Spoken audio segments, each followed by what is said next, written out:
Hey, what up everybody? This is Stevie Breach back with the July 7th, 2014 Monday Night Raw review as we're going along with the show, and we're still eating our bag of kettle corn. I've ate a good deal of the pretty much. I think I'm probably going to end up polishing out that whole bag if I don't move it away from me.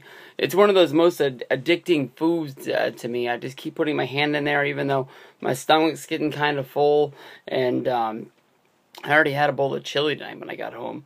When I was watching that Monday Night Wars documentary. Now here I am eating I guess like 2 pounds or whatever that is of kettle corn. It's not going to be good for the stomach tonight when I'm going to bed. I was really surprised by the Randy Orton versus Dean Ambrose match that came along during this show tonight. I thought that honestly this was a stepping stone for Dean Ambrose, as all these guys from the Shield have broken off and they're going in their separate directions.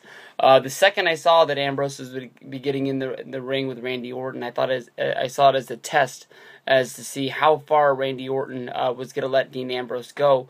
I know that Randy Orton is the guy who's been a top star in WWE for a long time.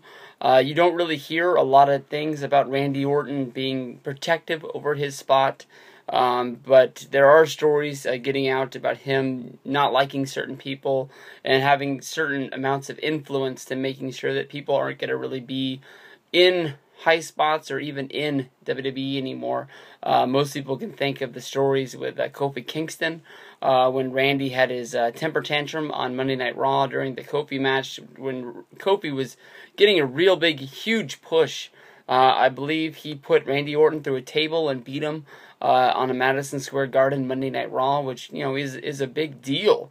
Not only to beat a main eventer, but beat a main eventer in Madison Square Garden with all eyes on you, going into a big sort of angle, even though it wasn't in the main event or anything like that. It was sort of seeing Kofi take the huge step from mid-card star to becoming one of those main eventers, even if he was in the lower main event circle of guys, but definitely having some meaning behind his name when you put him in these big matches for like Elimination Chamber or Money in the Bank. You don't see him as sort of that guy who's going to be going in there and hitting some big moves, but as a guy that had got a win over Randy Orton, and at any second he is a guy that could pull a win off and become WWE champion and have it be believable.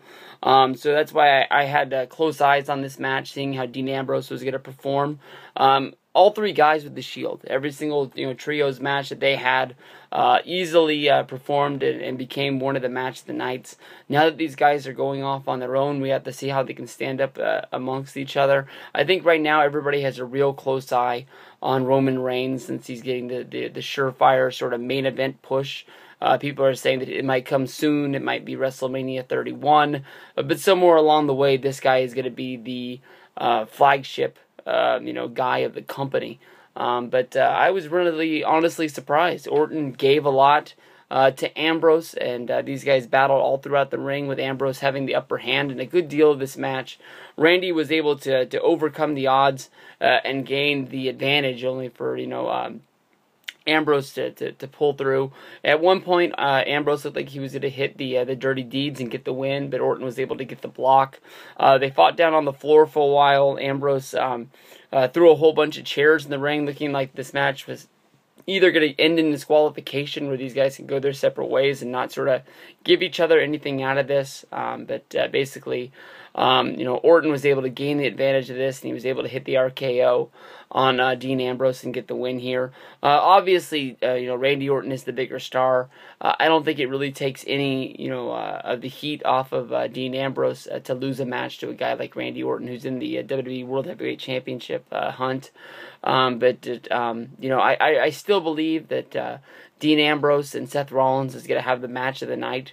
For WWE Battleground is the one match that I want to see more than anything else. I think everybody knows that Cena's going to hold on to the championship. A Battle Royal is a Battle Royal, and who really cares about the WWE Tag Team Championships these days, if it stays with the Usos or if it stays with the Wyatts. I think that the main event to me is seeing how good Ambrose and Rollins is going to be. I sort of saw that this Orton versus Ambrose match is sort of a way for Ambrose maybe to get some revenge on the Authority for making his friend turn on him and everything like that. But at the end of the match, the one thing I saw more than anything else is when Orton hit the RKO and Orton pinned Ambrose. He sort of looked at Ambrose with a a newfound respect.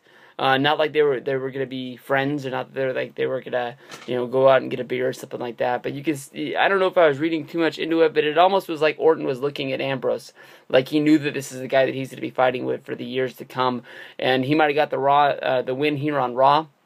But Ambrose is the guy that's going to get better as time prolongs, and that he's going to be all in. Well, Viper doesn't have hair, but he's going to be all in the system for a long time to come. It was almost like Orton gave his respect to Ambrose, and they had a good match. It was a good night. So this definitely, as of right now, is probably the match of the night for me. But we got a little bit more Raw to go, and we'll come back with some more reviews. Peace out.